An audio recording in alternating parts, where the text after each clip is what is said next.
स्वागत है एक बार फिर से आप सभी का एग्ज़ाम गुरुजी भाई अरविंद से यूट्यूब चैनल में।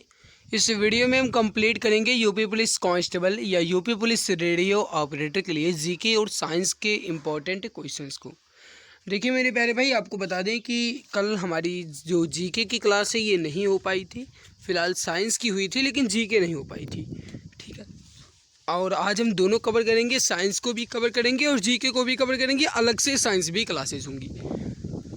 शुरू करते हैं आज के इस इम्पोर्टेंट क्लास को। पहला क्वेश्चन है, निम्नलिखित में से कौन भारत का एकमात्र यहूदी वायसराय था? निम्नलिखित में से कौन भारत का एकमात्र यहूदी वायसराय था? राइट आंसर जो हो जाएगा आपका ये हो जाएगा reading, option number D correct answer आपका हो जाएगा। अगला सवाल है कि निम्नलिखित में से कौन एक बर्ड फ्लू विषाणु है? कौन सा एक बर्ड फ्लू विषाणु है? राइट आंसर हो जाएगा H5N1, option number D correct answer हो जाएगा। अगला सवाल है कि भारतीय पेटेंट कानून कब लागू हुआ? भारतीय पेटेंट कानून कब लागू हुआ?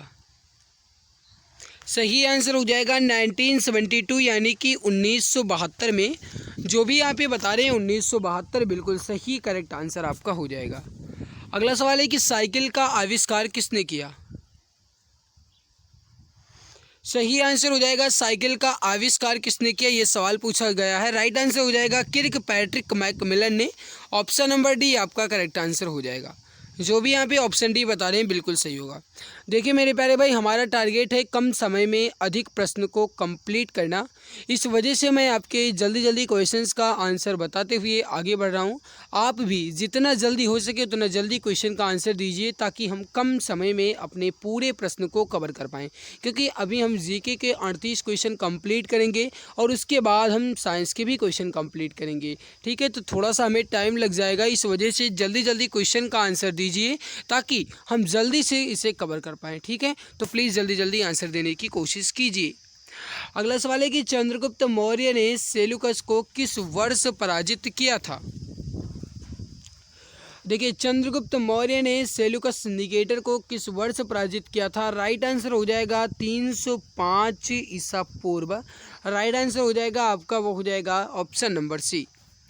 भारत में वित्तीय आपातकाल की घोषणा आज तक कितनी बार की गई? देखिए वित्तीय आपातकाल की घोषणा जो है ये आज तक कभी भी नहीं हुई। राइट हो जाएगा डी ऑप्शन कभी नहीं। मेरे प्यारे भाई, अगर कहा जाए कि जो राष्ट्रपति आपातकाल है या फिर कहा जाए जो राष्ट्रीय आपातकाल है ये कब तक कितनी बार लगा, तो 3 बार लगा, ठीक है। और अगर कहा जाए कि सबसे ज़्यादा किसके समय में लगा था, तो जब प्रधानमंत्री थी क्या नाम है, अरे श्रीमती इंदिरा गांधी, तो उसमें सबसे ज़्यादा लगा था, ठीक है। तो इसको आप ध्यान रखेंगे। अगला सवाल है आपके सामने, निम्नलिखित में से कौन सी विश्व की दूसरी सबसे गहरी तथा सबसे लंबी झील है? विश्व की दूसरी सबसे गहरी और दूसरी सबसे लंबी झील कौन सी है? राइट आंसर हो जाएगा टंगानिका झील, option number A correct answer आपका हो जाएगा। किसानों के लिए किसान क्रेडिट कार्ड योजना कब लाई गई? किसानों के लिए किसान क्रेडिट कार्ड योजना जो है ये 1998-99 में लाई गई। राइट हो जाएगा आपका ए ऑप्शन। उत्तर प्रदेश में सबसे पुराना विश्वविद्यालय कौन सा है?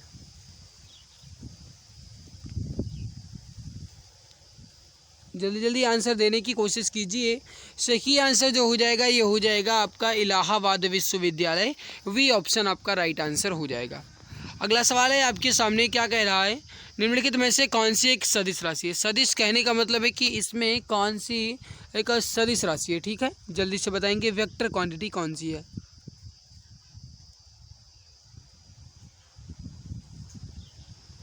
देखिए इसमें कहा जाए समय, चाल और दूरी, ये जो है मेरे प्यारे भाई समय, चाल और दूरी जो है ये आपकी अदिश राशि है, ठीक है। बाकी यहाँ पे जो विस्थापन है ये एक सदिश राशि है, तो इसको आप ध्यान रखेंगे। विस्थापन जो है ये सदिश राशि है। अगला क्वेश्चन है आपके सामने, क्वेश्चन नंबर 12 क्या हो गया भैया, 12 स्किप हो गया शायद, चलो कोई बात नहीं। पुस्तक इंडिया विंस फ्रीडम के लेखक कौन है? क्वेश्चन नंबर 14 है, जल्दी से आंसर देंगे। पुस्तक का नाम है इंडिया विंस फ्रीडम। इसके लेखक कौन है? जितनी जल्दी हो सके उतनी जल्दी प्रश्न का आंसर दीजिए। चलिए बताइए।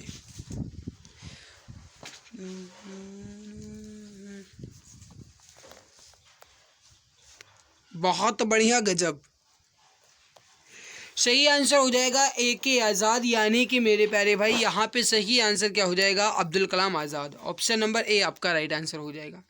निम्नलिखित में से कौन भारतीय संविधान के पांडुलेखन समिति के अध्यक्ष थे? पांडुलेखन समिति के अध्यक्ष कौन थे? सही आंसर हो जाएगा Bhimrao Ambedkar. Option number B आपका बिल्कुल सही आंसर हो जाएगा। वी आर अंबेडकर बिल्कुल करेक्ट आंसर हो जाएगा। इंडियन होम रूल सोसाइटी कब स्थापित हुई थी?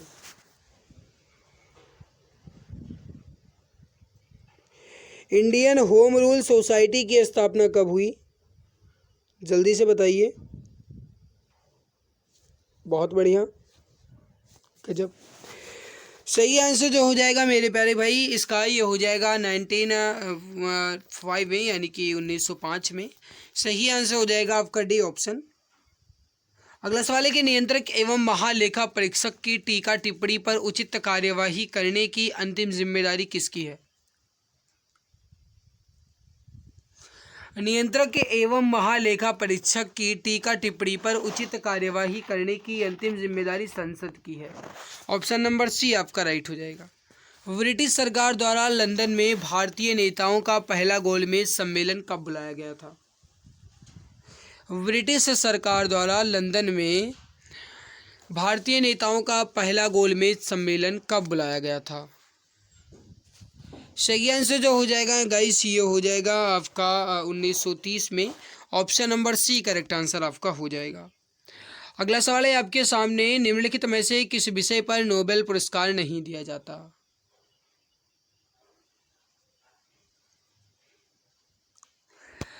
देखिए मेरे प्यारे भाई, चिकित्सा, अर्थशास्त्र, रसायन में दिया जाता है, गणित में नोबेल पुरस्कार नहीं दिया जाता है। सही आंसर यहाँ पे हो जाएगा आपका सी ऑप्शन। पीत या फिर पीली क्रांति का संबंध किस उत्पादन से है? देखिए गाइस, आज ज़्यादा टाइम हमारे पास नहीं है, एक्सप्लेन नहीं कर पाएंगे। जितना जल्दी हो सके उतना जल्दी आंसर दीजिए, हम जल्दी से कवर कर ले। राइट आंसर हो जाएगा तिलहन उत्पादन से। टाइम नहीं मिल पा रहा है, ठीक है, किसी तरीके से टाइम निकाल करके आपकी क्लास ले रहे हैं। पीली या फिर पीत क्रांति जो है ये तिलहन उत्पादन से संबंधित है। डी ऑप्शन राइट होगा। राष्ट्रीय केला अनुसंधान केंद्र कहाँ स्थित है? सही आंसर हो जाएगा तिरुचिरापल्ली में। Option number A correct answer हो जाएगा।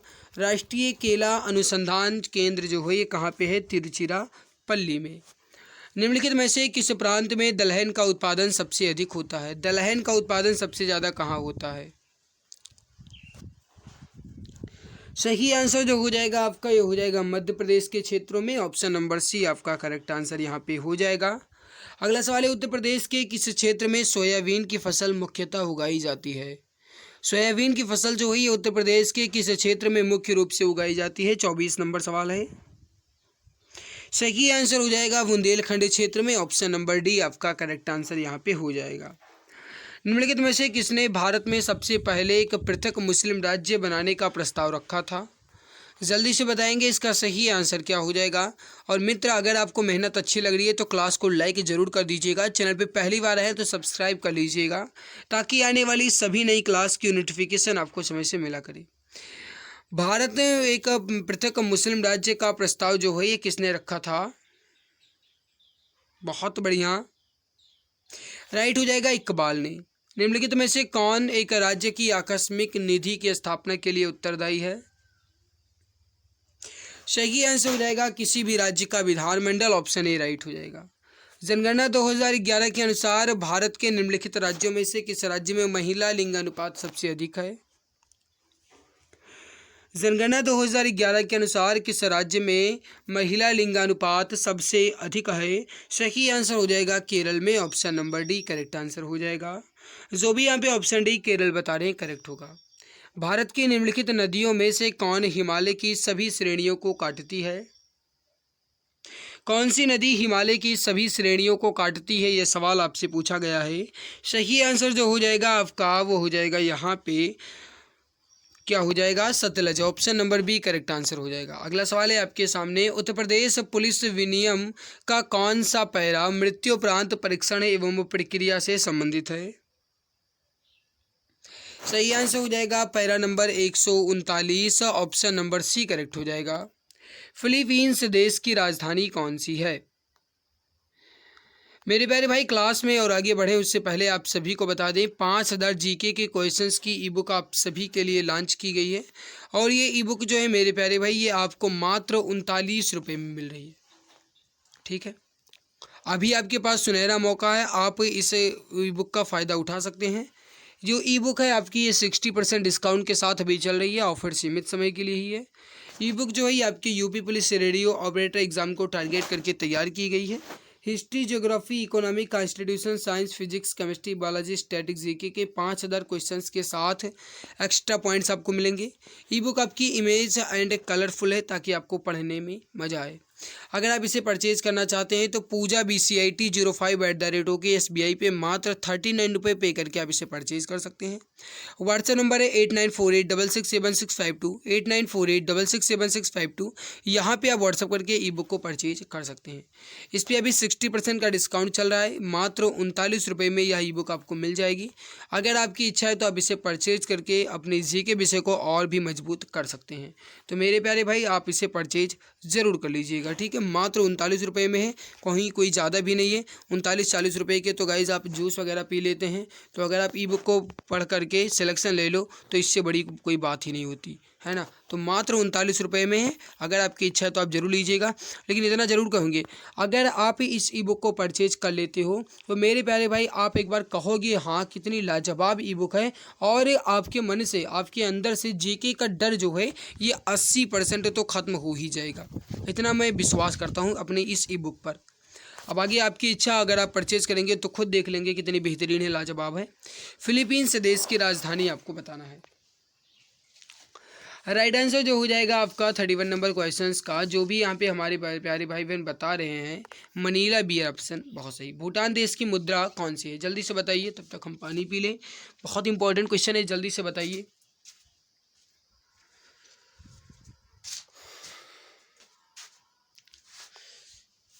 देखिए, भूटान की जो राजधानी है क्या है?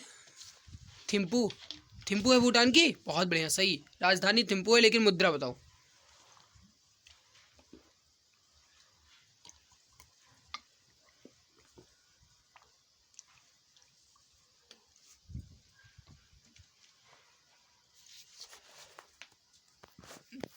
न्यूग्लिट्रम। क्या है न्यूग्लिट्रम? ऑप्शन नंबर डी राइट होगा। अगला सवाल है आपके सामने, महात्मा गांधी के भ्रातृत्व और शांति के दर्शन के प्रति श्रद्धांजलि के रूप में संयुक्त राष्ट्र की महासभा ने उनके जन्मदिन 2 अक्टूबर को क्या घोषित किया है? बताइए, 2 अक्टूबर को क्या मनाया जाता है? वैसे आप जानते हैं 2 अक्टूबर को महात्मा गांधी जी की जयंती तो मनाई ही जाती है। साथ में 2 अक्टूबर को अंतर्राष्ट्रीय अहिंसा दिवस भी मनाया जाता है। सही आंसर यहाँ पे क्या हो जाएगा? अंतर्राष्ट्रीय अहिंसा दिवस। फोटोशॉप किस प्रकार का सॉफ्टवेयर है? ड्राइंग। Option B. भारतीय संविधान की रचना के समय संविधान सभा का संवैधानिक सलाहकार कौन थे? जब भारतीय संविधान की रचना हो रही थी तो उस समय संविधान सभा के संवैधानिक सलाहकार कौन थे? राइट हो जाएगा आपका, वो हो जाएगा VN Rao. Option C right होगा। किस प्रांतीय व्यावसायिक बैंक ने सबसे पहले चलती फिरती ATM सेवा प्रारंभ की? सही आंसर जो हो जाएगा आपका, वो हो जाएगा ICICI बैंक। ठीक है, राइट क्या हो जाएगा आपका? A option. कन्नौज का युद्ध जो है ये किस वर्ष लड़ा गया था? कन्नौज का युद्ध किस वर्ष लड़ा गया? राइट आंसर हो जाएगा आपका, वो हो जाएगा 1540 में। ऑप्शन नंबर ए आपका बिल्कुल सही उत्तर हो जाएगा। निम्नलिखित में से कौन सा देश का संसार में धान उत्पादन में दूसरा स्थान है? कौन से देश का संसार यानी पूरे संसार में धान उत्पादन में दूसरा स्थान है? भारत का है। भारत का दूसरा स्थान है। राइट यहाँ पे क्या हो जाएगा आपका? Option number D. ये रहा आपके सामने इसका आंसर। PDF मिल जाएगी टेलीग्राम पे। ठीक है, आप टेलीग्राम चैनल एग्जाम गुरुजी भाई अरविंद सर को ज्वाइन कर लेना। वहाँ पे आपको इसकी PDF जो है ये मिल जाएगी। ठीक है मित्र। और हाँ, इस ई बुक को आप परचेज जरूर कर लीजिएगा। अगर आप चाहते हैं कि आपके अंदर से जीके के डर जो है ये खत्म हो जाए तो आप इसे परचेज जरूर कर लीजिएगा। मात्र 39 रुपये में, कोई ज़्यादा भी नहीं है। इतनी बेहतरीन, इतनी लाजवाब ई बुक जो है ये पूरे यूट्यूब पर आपको कहीं नहीं मिलेगी, इतना मैं दावा कर सकता हूँ। इमेज एंड कलरफुल है ताकि पढ़ने में मजा आए। चलिए शुरू करते हैं साइंस के क्वेश्चंस को। आपके सामने साइंस के प्रश्न रखते हैं। देखिए थोड़ा सा मैनेज कीजिएगा, यहाँ पे जो क्वेश्चंस की क्वालिटी है थोड़ी स्पष्ट नहीं है, फिर भी गाइस स्पष्ट ही है, मानकर चलिए। मैं क्वेश्चन तो बोलूँगा ही। हाँ, जो ये क्वेश्चन की क्वालिटी है स्पष्ट, जानते हो क्यों नहीं है? क्योंकि गाइस जो बुक है हमारी है ना, ये पुरानी हो चुकी है। जिस बुक से मैं पढ़ा रहा हूँ ये बुक जो है ये अपनी पुरानी हो चुकी है। भैया पुरानी हो या नई हो, साइंस में तो अपडेट होता नहीं है ना, लेकिन इंपॉर्टेंट है, इस वजह से मैं इसे पढ़ा रहा हूँ। 1831 में विद्युत की प्रौद्योगिकी के क्षेत्र में उपयोग तथा व्यवहारिक हो गया जब ने विद्युत डायनेमो की खोज की। कुल मिलाकर के कहने का मतलब यह है कि विद्युत डायनेमो की खोज जो है ये किसने की? राइट आंसर हो जाएगा माइकल फैराडे ने। ऑप्शन नंबर सी करेक्ट हो जाएगा। यहाँ पे देखिए 1831 में विद्युत का प्रौद्योगिकी के क्षेत्र में उपयोग तब व्यवहारी हो गया जब माइकल फैराडे ने विद्युत डायनेमो की खोज की। विद्युत डायनेमो जो है ये यांत्रिक ऊर्जा को विद्युत ऊर्जा में बदलता है। बहुत ज़्यादा पूछा जाने वाला सवाल है ये, सवाल बहुत ज़्यादा पूछा जाता है कि विद्युत डायनेमो के ऊर्जा रूपांतरण बताइए, तो वो हो जाएगा यांत्रिक ऊर्जा को विद्युत ऊर्जा में। और ये जो है फैराडे के विद्युत चुंबकीय प्रेरण के सिद्धांत पर आधारित है। फ्लेमिंग के दाएं हाथ के नियम पर यह कार्य करता है। ठीक है, तो इसको भी आप ध्यान रखेंगे। शुद्ध पानी किस प्रकार का विद्युतीय चालक है? शुद्ध पानी जो है ये किस प्रकार का विद्युतीय चालक है? राइट आंसर हो जाएगा यहाँ पे ऑप्शन सी खराब। अगला सवाल है आपके सामने, निम्नलिखित में से कौन सा विद्युत का एक सुचालक नहीं है? देखिए एल्यूमिनियम, टंगस्टन, निकेल जो है ये विद्युत का एक सुचालक है, लेकिन हमसे कहा गया है कि कौन सा नहीं है, तो वो हो जाएगा चीनी मिट्टी के बर्तन। ऑप्शन ए राइट हो जाएगा। अगला सवाल है आपके सामने, पावर ट्रांसफार्मर की कार्यप्रणाली का सिद्धांत किसके नियम पर आधारित है? जो पावर ट्रांसफार्मर का कार्यप्रणाली का सिद्धांत है किसके नियम पर है? यह है फैराडे के नियम पर। ऑप्शन डी, क्योंकि आप भी जानते हैं ट्रांसफार्मर की जो खोज है फैराडे के द्वारा ही की गई थी। मेरे प्यारे भाई, ट्रांसफार्मर जो है ये उच्च एसी वोल्टेज को निम्न एसी वोल्टेज यानी निम्न एसी वोल्टेज में बदलता है। ठीक है, और बाद में फिर ये विपरीत भी इसके करता है, एसी को डीसी में, डीसी को एसी में। जो ट्रांसफार्मर का प्रयोग है ये डीसी में केवल नहीं होता है। अगला सवाल है आपके सामने मेरे प्यारे भाई कि रेडियो सक्रियता यानी रेडियो एक्टिविटी का आविष्कार किसने किया था? जल्दी से बताइए, सही उत्तर यहाँ पे क्या हो जाएगा? देखिए रेडियो एक्टिविटी का आविष्कार जो है ये हेनरी बेक्यूरेल के द्वारा किया गया था। राइट हो जाएगा आपका सी ऑप्शन। अगला सवाल है आपके सामने, निम्नलिखित में से कौन सा उपकरण रासायनिक ऊर्जा को विद्युतीय ऊर्जा में परिवर्तित करता है? रासायनिक ऊर्जा को विद्युतीय ऊर्जा में कौन परिवर्तित करता है? ये हो जाएगा बैटरी। बैटरी जो है मेरे प्यारे भाई रासायनिक को विद्युत में परिवर्तित करती है। ऑप्शन नंबर बी आपका करेक्ट आंसर यहाँ पे हो जाएगा। यहाँ पे थोड़ा सा आप ऊर्जा का रूपांतर देख लीजिए। जैसे सितार जो है ये यांत्रिक ऊर्जा को ध्वनि ऊर्जा में, ट्यूबलाइट जो है ये विद्युत ऊर्जा को प्रकाश ऊर्जा में, डायनेमो जो है ये यांत्रिक ऊर्जा को विद्युत ऊर्जा में, मोमबत्ती जो है रासायनिक ऊर्जा को प्रकाश तथा ऊष्मा ऊर्जा में, सोलर सेल जो है सौर ऊर्जा को विद्युत ऊर्जा में रूपांतरित करता है। एक ऋणावेशित वस्तु को पूर्व की ओर प्रक्षेपित किया जाता है किंतु चुंबकीय क्षेत्र से परावर्तित होकर वह उत्तर की ओर जाती है, तब क्षेत्र कैसा होगा? राइट आंसर हो जाएगा आपका, वो हो जाएगा ऊपर की ओर। Option number C correct answer हो जाएगा। अगला सवाल है कि एक शक्तिशाली चुंबकीय क्षेत्र को एक स्थिर इलेक्ट्रॉन पर आरोपित किया जाता है तब क्या होता है? राइट आंसर हो जाएगा आपका इलेक्ट्रॉन जो है स्थिर रहता है। Option number C correct answer हो जाएगा। तार एक पास या लूप किसी चुंबकीय क्षेत्र में घूर्णन करता है तो एक परिक्रमण चक्र में इसमें प्रेरित ईएमएफ की दिशा परिवर्तन करने की आवृत्ति कितनी होती है? राइट हो जाएगा 2 बार। Option number C correct answer आपका हो जाएगा।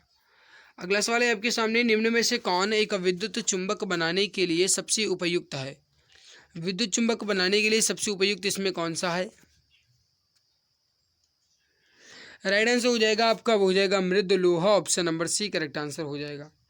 एक चुंबकीय क्षेत्र विक्षेपित करता है। मेरे प्यारे भाई अगर आपको मेहनत अच्छी लग रही है तो लाइक कर दीजिएगा। थोड़ी सा स्वास्थ्य सही नहीं है, इस वजह से मैं बहुत ज़्यादा तेज़ चिल्ला करके नहीं पढ़ा सकता हूँ, इसी वजह से मैंने एक्सप्लेन भी नहीं किया है। ठीक है, तो जल्दी जल्दी आंसर दीजिए।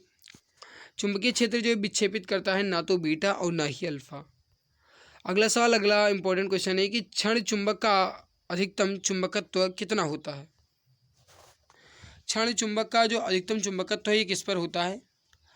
जो राइट आंसर हो जाएगा ये हो जाएगा आपका दोनों ध्रुवों से छोड़ा अंदर की ओर। ठीक है, दोनों क्या बताएं, दोनों छोरों से थोड़ा अंदर की ओर।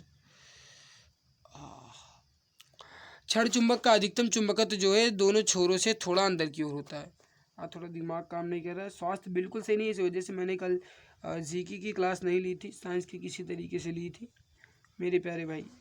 थोड़ा सा सर में दर्द हुआ करता है, इस वजह से क्लास नहीं हो पा रही है बहुत प्रॉपर तरीके से।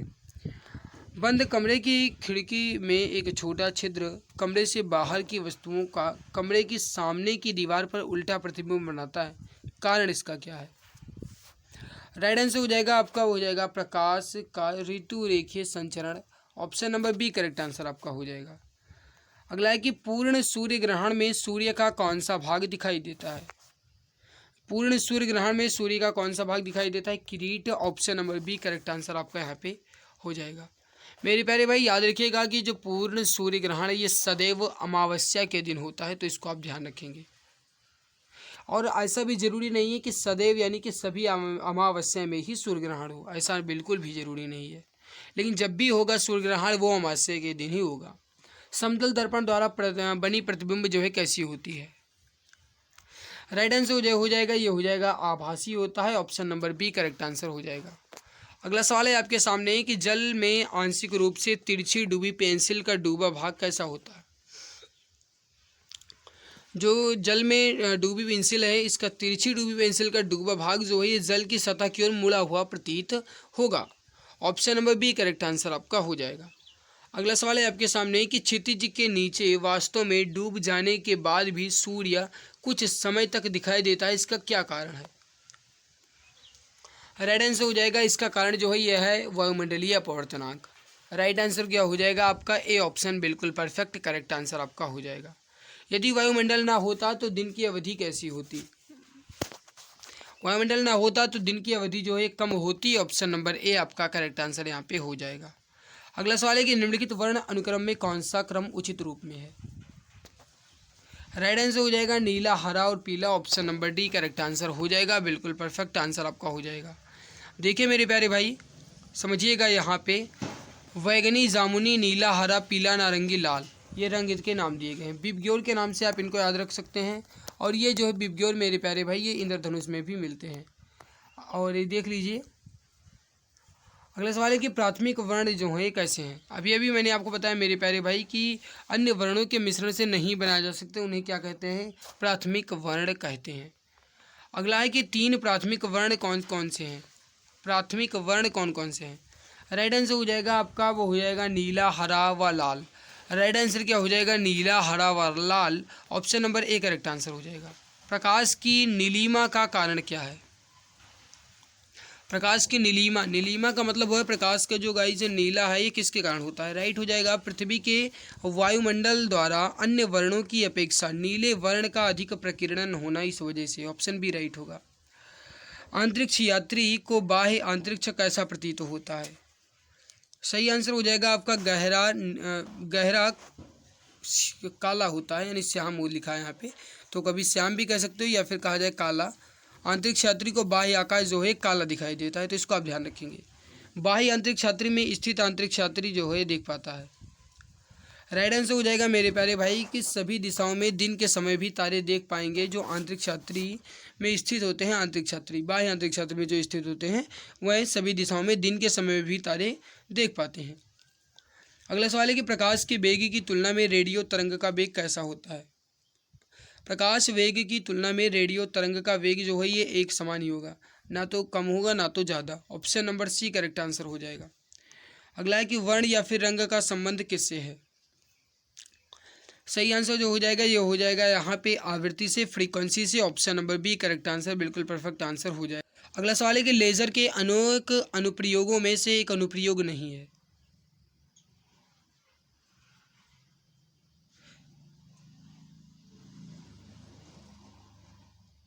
लेज़र के अनेक अनुप्रयोगों में से एक अनुप्रयोग नहीं है। राइट हो जाएगा। देखिए यहाँ पे समझिए, होलोग्राफी, चिकित्सा में और शल्य क्रिया में हम लेज़र का उपयोग करते हैं, नियंत्रित ताप नभिकीय अभिक्रियाएं में नहीं करते हैं। ऑप्शन नंबर 4 राइट आंसर हो जाएगा। तो बी ऑप्शन आपका करेक्ट आंसर यहाँ पे हो जाएगा। चलिए कंप्लीट हुआ यहाँ पे साइंस का क्वेश्चन। थोड़ा जल्दी जल्दी मैंने कंप्लीट किया है। मुझे पता है कि आज मैंने एक्सप्लेन नहीं किया है, हो सकता है कि कुछ बच्चों के समझ में भी 1-2 क्वेश्चन ना आए हों। तो मेरे प्यारे भाई मैनेज कर लीजिएगा, आज ज़्यादा पढ़ाने की इच्छा नहीं कर रही है, ठीक है। बहुत ही किसी तरीके से क्लासेस आपके लिए मैंने, बाकी मेरे प्यारे भाई इसकी PDF टेलीग्राम पे मिल जाएगी, और चाहें तो आप इसी बुक को परचेज़ कर सकते हैं, ठीक है। और क्लास कैसी लगी कमेंट में ज़रूर बताइएगा। चैनल पे पहली बार आएँ तो सब्सक्राइब कर लीजिएगा, और मेरे प्यारे भाई क्लास को अपने प्यारे भाई बहन तक लाइक करके शेयर जरूर कर दीजिएगा। मिलते हैं इसके बाद एक और नए खास वीडियो में। तब तक के लिए खुश रहिए, मुस्कुराते रहिए। जय हिंद, जय भारत, वंदे मातरम। नमस्कार। अब जीके विषय का डर हुआ पूरी तरह खत्म। जी हाँ, आप सभी के लिए 5000 प्लस क्वेश्चंस की ई बुक लॉन्च की जा चुकी है। इस ई बुक में आपको history, geography, economic, constitution, science के अंतर्गत फिजिक्स, केमिस्ट्री, बायोलॉजी और स्टैटिक जीके के 5000 प्लस क्वेश्चंस के साथ एक्स्ट्रा पॉइंट्स मिलेंगे। यह ई बुक आपको इमेज एंड कलरफुल मिलेगी ताकि आपको पढ़ने में मजा आए। इस ई बुक को आप मात्र 39 रुपये में परचेज कर सकते हैं, जिस पे 60% का डिस्काउंट चल रहा है। अगर आप अभी परचेज करेंगे तो आप मात्र 39 रुपये में खरीद सकते हैं। इसको खरीदने के लिए UPI ID पूजा BCI T05@OKSBI पर आपको मात्र 39 रुपये पे करना है, या फिर अन्य डिटेल्स आप व्हाट्सएप नंबर 8948667652 पे आप प्राप्त कर सकते हैं। यहाँ से भी आप परचेज कर सकते हैं। यह ई बुक आपको सभी एग्जाम्स में बहुत ज़्यादा हेल्प करेगी और आपको सिलेक्शन दिलाने में बहुत ज़्यादा मदद करेगी। बहुत बहुत धन्यवाद।